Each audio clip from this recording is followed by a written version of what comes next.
নমস্কার বন্ধুরা, কেমন আছেন? আশা করি সকলে ভালোই আছেন আর আমরাও খুব ভালো আছি। আর আজকে হচ্ছে গণেশ চতুর্থীর সকাল বলবো না, এখন দুপুর হয়েই গেছে, কারণ বাজে হচ্ছে 1:45। আমি এখন আনাজ কাটতে বসেছি, কারণ আজকে গণেশ চতুর্থী। গণেশ পুজো হচ্ছে, আমাদের পাশেই পুজো হচ্ছে দুটো, আমাদের পাশে দুটো হচ্ছে, মানে বিল্ডিংয়ের মধ্যে 4টে পুজো হচ্ছে, আমাদের ফ্লোরটার মধ্যে দুটো পুজো হচ্ছে।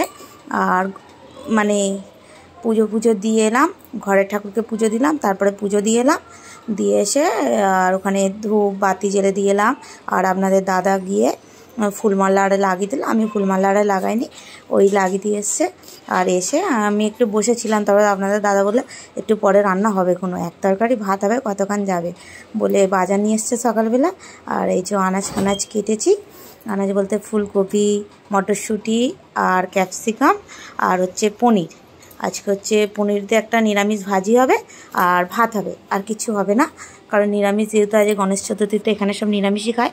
এরা তো মানে ভাতই খায় না, আমরা তো আর মানে অঞ্জলি আরে দিচ্ছি না, ওই জন্য ভাত করছি। এখানে পনিরটারে ভাজতে বসিয়ে দিয়েছি, আর ফুলকপিটা নিয়ে প্রচুর হাসাহাসি করছিলাম। আর মানে গণেশ চতুর্থী মানে এত সবজি, ফলের, ফুলের সবেরই দাম।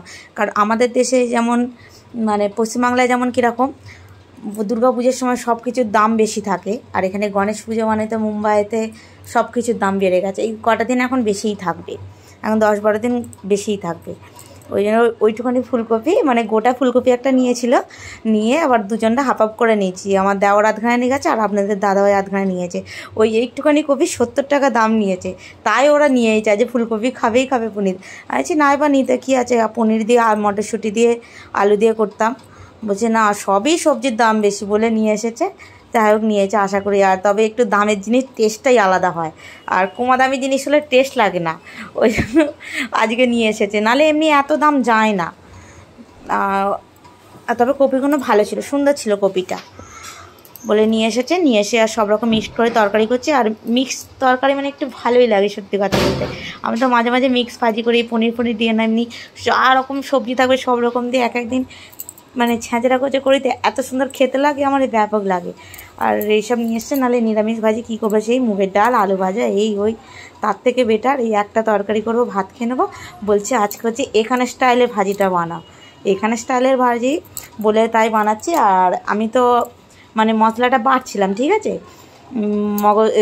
কাজু বাদাম, মগজদানাটা ছিল না, সরি, কাজু বাদাম আর পোস্তটা বেটে নিয়েছি। বেটে নেওয়ার পরে আদা রসুনটা একটু থেঁতো করেছি, থেঁতো করে আর ফুলকপিটা আর তুলবো বলে এসেছি। আর আপনাদের দাদা এসেছে, মানে কিচেনে ঢুকেই দেখলো যে ওই আদা রসুনটা বাড়তে পড়ে রয়েছে, আবার একটু বেটে দিল আমাকে। না, সত্যি কথা বলতে এই অবস্থাতে আমাকে মানে কোনো কিছু করলে দেখলেই হেল্প করে দেয়। এক একদিন জামা কাপড় ভিজিয়ে যদি রেখে দিই, যে স্নান করতে গেল দেখে কেচে দিল, নাহলে আমি কাচি।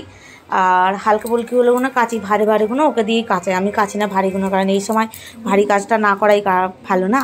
আর যদিও বিছানার চাদরে কাচি, পা দিয়ে কাচি, সত্যি কথা বলতে হাত দিয়ে থুবে কাচি না, একটুখানি অল্পতেই মিটে যায়, কারণ সিল্কের চাদর সব, ওই জন্য পা দিয়ে থুবে দিলাম, হয়ে গেল। খালি বললাম একটু ধুয়ে দাও, বাস।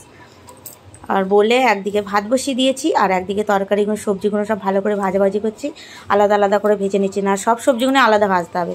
পনিরটা আগে একটু হচ্ছে নুন আর হলুদ দিয়ে ভেজে নিচ্ছি। নুন হলুদ দিয়ে হালকা করে ভেজে নিলে কী হয়, পনিরগুলো খেতে ভালো লাগে, পনিরের ভেতরে নুনটাও বেশ ঢোকে, খেতেও সুন্দর লাগে। ওই জন্য পনিরটা আগে আলাদা নুন হলুদ দিয়ে ভেজে নিয়েছি, আর ফুলকপিটাও ভেজে নিয়েছি নুন হলুদ দিয়ে, আর আলুটা এমনি নুন দিয়ে ভেজে নিয়েছি, কারণ যাতে মানে কড়ার মধ্যে হলুদ ছিল, ওতেই হয়ে গেছে বলে ভেজে নিয়েছি। ভেজে নিয়ে আর এখানে দেবো হচ্ছে একটু তেল দেবো, তেল দিয়ে। আর আপনাদের দাদার নিয়েছে রাইস প্যান অয়েল নিয়েছে, ঠিক আছে, আমরা তো রাইস আর অয়েল দিয়ে খাই না, এখানে লোক যেমন রাইসের মধ্যে একটু অয়েল ছড়িয়ে দিয়ে খায়, আমরা তো খাই না। আর ও সর্ষের তেল ভেবে না রাইস প্যান অয়েলটা নিয়ে চলে এসেছিলো বলে, আর ওই দিয়েই আমি রান্না বসিয়ে দিয়েছি। কী করবো, উবকে যাক, যেই তেলই হোক, তেল হলেই হলো বলে এখানে নিরামিষ তরকারি বলে বসিয়েছি। আদা ভাজতে দিয়েছি, আগে ফোড়ন দিয়েছি, তেজপাতা, একটু শুকনো লঙ্কা, জিরে, আর হচ্ছে দারচিনি, লবঙ্গ, এলাচ একটু ফোড়নে দিয়েছি। দিয়ে হচ্ছে টমেটোটা দিয়ে দিলাম, দিয়ে একটু লবণ দিলাম, কারণ লবণ দিলে টমেটোটা তাড়াতাড়ি গলে যাবে না। দিয়ে ভালো করে নাড়াচাড়া করে মটরশুঁটি আর শিমলা মির্চি দিয়ে দিলাম, মানে ওর সঙ্গে ওইগুলোও ভাজা হবে, সবজিগুলোও হালকা ভাজা হয়ে যাবে। শিমলা মির্চি অনেক গলে গেলে ভালো লাগে না, একটু ক্রাঞ্চি ভাবতে হবে, তবেই তো ভালো লাগবে। ওই জন্য একটু পরেই দিলাম। আর মটরশুঁটিও বেশিক্ষণ লাগবে না সেদ্ধ হতে, যেহেতু এতে ভাজবো, ভেজে আবার সেদ্ধ হবে, হয়ে যাবে। ওই জন্য আলাদা করে এক্সট্রাভাবে ভাজিনি। এক্সট্রা করে ভাজতে গেলে সেই ফোটবে যা, ওর থেকে এতেই ভালো বলে মশলার সঙ্গে নাড়াচাড়া করে ভালো করে ওর মধ্যে হচ্ছে জিরে গুঁড়ো দিলাম, আর ধনিয়া পাউডার দিলাম, আর হলদে গুঁড়ো, আর হচ্ছে একটু লঙ্কা গুঁড়ো। লঙ্কা গুঁড়োটা একটু বেশি করেই দেবো, যাতে একটু খেতে ভালো লাগে, যেহেতু নিরামিষ ভাজি একটু ঝাল ঝাল হলে খেতে ভালো লাগবে। আর এখানে মানে এখানকার লোকেরা না একটু ঝাল ঝাল করে, মানে কিছু দিক আর না দিক ঝালটা দেবে, ওই জিরে গুঁড়ো ধনে গুঁড়ো আর ঝালটা বেশি করে একটু দেবে। আর ওই জন্য না আরও সবজিটা বেশ ভালো লাগে। আর এই যে বাটা মশলাটা ছিল, বাটা বলতে ওই পোস্ত আর কাজু বাদাম বাটাটা ছিল, ওটাও দিয়ে দিলাম। দিয়ে ভালো করে নাড়াচাড়া করে মশলাটা কষে নিচ্ছি। আর আস্তে আস্তে কষতে কষতে কষে নেবার পরে হচ্ছে সবজিগুলো এক এক করে দিয়ে দেবো, ওর সঙ্গে অ্যাড করে দেবো। দেখুন ভালো করে মশলাটা আমার কষাই হয়ে গেছে। ওর মধ্যে এবার আলু আর ফুলকপিটা এখন হচ্ছে দিয়ে দিচ্ছি। এখন হচ্ছে এটা দেবো না পনিরটা, কারণ পনিরটা এখন দিয়ে নাড়াচাড়া করলে না পনিরগুলো ভেঙে যাবে। আর পনিরগুলো প্রচুর সফট পনিরগুলো, ওই জন্য আগে দিলাম না। আগে এগুলো ভালো করে একটু নাড়াচাড়া করে মশলার সঙ্গে কষে নিই, ভালো করে কষে নিয়ে তারপরে পনিরটা খানিকটা পরে দেবো। চলুন তাহলে ভালো করে কষে নিই। আর আপনাদের দাদা আজকে কি করেছে জানেন তো, এসি পরিষ্কার করছিল। এসিটা পরিষ্কার করছে কলিং দিয়ে, বলছে কেমন নোংরা নোংরা হয়ে রয়েছে যেন, ওই জন্য বলে এসি পরিষ্কার করেছে। পরিষ্কার করে কাজগুলো পরিষ্কার করে নেবে ব্যালকনির, এসিটাকে বলছে দেখো পুরো নতুন করে দিয়েছি, চকচকে করে দিয়েছি। যখন ভালো লাগে ওর থাকলে করতে ইচ্ছা করে করবে কাজ, নাহলে করবে না। আজ কিছু করার নেই বলে করেছে বলে। আর এই যে আমি এখানে পনিরটাও দিয়ে দিলাম, দিয়ে ভালো করে একটু কষে নিচ্ছি। বেশিক্ষণ নাড়বো না, কারণ পনিরগুলো ভেঙে যাবে, ওই জন্য অল্প করে নেড়ে আর এতে হচ্ছে জল দিয়ে দেবো। জল দিয়ে খানিকটা ফুটবে, একটু বেশি করে জল দেবো, কারণ সবজিগুলো সেদ্ধ হবে না। একটু আস্তে আস্তে যত সেদ্ধ হবে তত টেস্ট হবে, যত মশলাগুলো সবজির মধ্যে ঢুকবে না তত টেস্ট হবে, যেহেতু জিরে গুঁড়ো ধনে গুঁড়ো আদা বাটা সব দেওয়া আছে। আর আরেকটুখানি জল দেবো, নাহলে জলটা কম হয়ে যাবে। আর একটু গেবি রাখবো, কারণ একটা তরকারি ভাত হবে না, ওই জন্য অল্প একটু বেশি করে জল দিলাম। অল্প করে বলছি, সরি, একটু বেশি করে জল দিয়ে চাপা দিয়ে দিলাম। আবার চাপা দিয়ে না ভুলে গেছি, একটু হালকা করে লবণ দিতে হবে, কারণ লবণটা যদি কম হয়, কারণ শুধু সবজি ভাজার সময় লবণ দিয়েছি আর একটু টমেটো ভাজার সময় অল্প করেই লবণ দিয়েছি, ওই জন্য একটু হালকা করে লবণটা দিয়ে দিলাম। তারপরে লাস্টে একবার দেখে তারপরে দেওয়া যাবে, যতটা লাগবে না লাগবে। আর এই যে দেখুন, চলুন কোথায় পুজোটা হচ্ছে দেখিয়ে দিই। আমাদের বাড়ির সামনেই পুজো হচ্ছে। পুজো হয়ে গেছে, ওদের ঠাকুর এসেছে 3:30-র সময়, তখন আমি জেগে রয়েছি। 3:30-র সময় ঠাকুর এসেছে, তারপর পুজো হয়েছে 4:30-র সময় পুজো হয়েছে ভোরবেলা। কারণ এখানে ঠাকুরমশাই পাওয়া যাবে না, গণেশ পুজোতে ঠাকুরমশাইকে ধরা ছোঁয়ার বাইরে, মানে যাই হোক করে মানে পুজোটা খালি করে দিয়ে যাবে। আর এই যে কতদিন যে পুজোটা হবে না, ঠাকুরমশাই একদিনই পুজো করে দিয়ে গেল, আজকের দিনটা পুজো করে দিয়ে গেছে। দিয়ে যাওয়ার পরে হচ্ছে এবার প্রতিদিন ঘরের লোকই আরতি করবে, প্রতিদিন ঘরের লোক আরতি করবে। যেমন জলখাবার দেওয়া হয় আমাদের, যেমন গোপাল সেবা দেওয়া হয়, ওরাও তেমন মানে গণপতিকে ওইভাবেই পুজো করবে, দুবেলা খাবার দেবে, প্রসাদ দেবে, দিয়ে আর আরতি করবে। আর তারপর হচ্ছে এদিকে আপনাদেরকে দেখালাম পুজোটা, ওখানে পুজো হচ্ছে।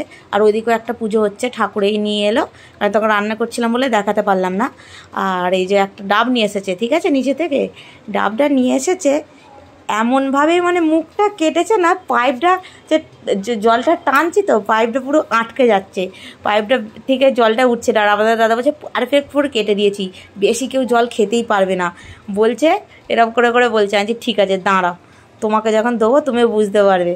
একটুও জল যাচ্ছে না, একটুখানি যেই খাচ্ছে আটকে যায়, বলছে এরকমই ভালো আছে বলে। আর এই যে আপনাদের দাদার কাছে নিয়ে এসে আনছে, না তুমি একটু খেয়ে দেখো কেমন জলটা খেতে পারছো বলে দিয়েছি ওকে।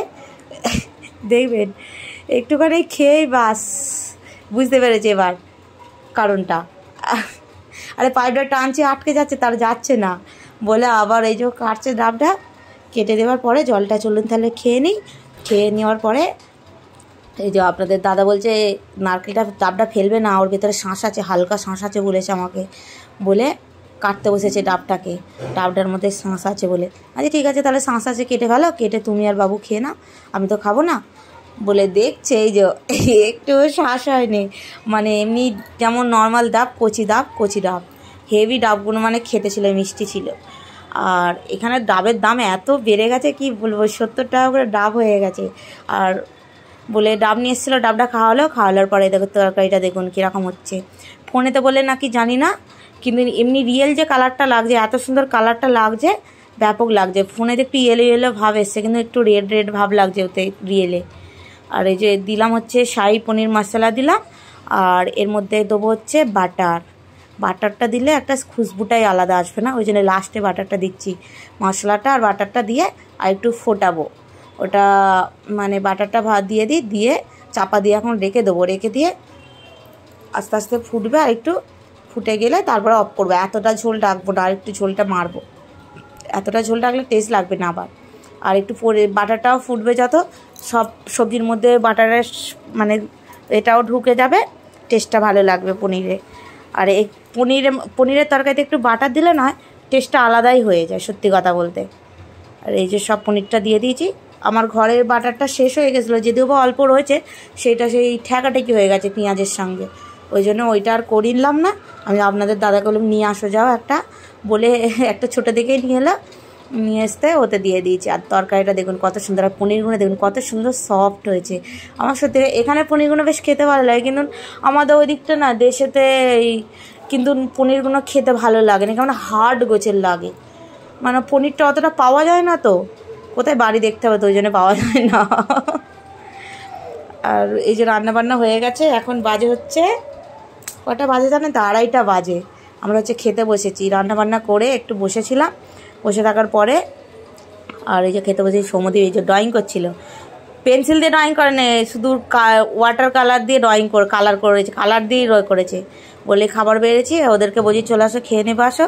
সৌম্য বলছে আমার মা ভাত মাখিয়ে দিতে হবে না, আজকে বলছে ভাত মাখিয়ে দিতে হবে, নিজে মাখে, কারণ পরিণ শিমলা মির্চি আরে আছে না, ও দেখেছে, ওই জন্য বলছে মাখিয়ে দিতে হবে না, কারণ যারা মাখিয়ে দিলে সব মাখিয়ে দেবো, তো ওই জন্য আমাকে মাখাতে বারণ করলো। ও মাখিয়ে খাবে, শিমলা মির্চিগুলো খাবে না, পনিরগুলো খাবে না, বেছে মানে বলে খাওয়াতে হবে ওকে। একটু ও পনির খেতে অতটা পছন্দ করে না, ওকে বলে আর আমরা পনিরটা খাই। আর আমিও ছোটোবেলা সত্যি পনিরটা অতটা ভালো লাগতো না, আর আমাকে কাঁচা নুন খেতে নেই, কিন্তু আমি হালকা ভাতের সঙ্গে নুন নালে খেতেই পারি না। এমনি অন্য কিছুর সঙ্গে হলে তবু ঠিক আছে, নুন ফুন না হলেই খাওয়া হয়ে যাবে বলে খায়নি, এই অন্য কিছুর সঙ্গে খায়নি, কিন্তু ভাতের সঙ্গে হালকা করে হলেও নুনটা দিয়ে খায়। আর এই যে খেতে বসেছি, আপনাদের দাদা এখনও ঘোরাঘুরি করছে, আর ও ড্রয়িং করেছে সৌম্যদীপ, ওকে বলছে তুই কী ড্রয়িং করেছিস, বলে যা করেছে ভালোই করেছে, বলে এই যে খেতে বসে পড়েছি।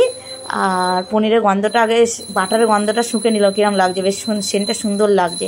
আর সত্যি খেতে আজকে সুন্দর হয়েছে তরকারিটা, নিরামিষ তরকারি হোক কিন্তু ভালো লাগছিলো খেতে। আর সৌম্যদীপও আজকে মাখিয়ে খাচ্ছে, ওর মাখিয়ে খাওয়া মানেতে ফোন চাই ওর। এবার প্রথমটা খেয়ে নিচ্ছে, তারপর ফোন দেখে পুরোটা খেয়েছে, সবার খাওয়া হয়ে যাওয়ার পরে ওর খাওয়া হয়েছে। আমাকে বলছে মা আমাকে একটু শশা এনে দাও, শশা খাবো, বলে আমি আবার শশা আনতে যাবো। চলুন তাহলে আজকের মতন ভিডিওটা এখানেই শেষ করছি, আবার দেখাবে পরের একটা ব্লগে। সকলে ভালো থাকবেন, সুস্থ থাকবেন, সাবধানে থাকবেন। আর যখন ঠাকুর দেখতে যাব তখন এর আবার একটা ব্লগ দেবো, আমাদের এখানে কীরকম সুন্দর সুন্দর ঠাকুর হয়, ঠাকুরগুলো দেখাবো, মানে ছোটোর মধ্যে হলেও সুন্দর হয়। চলুন টাটা, বাই বাই, সকলে ভালো থাকবে।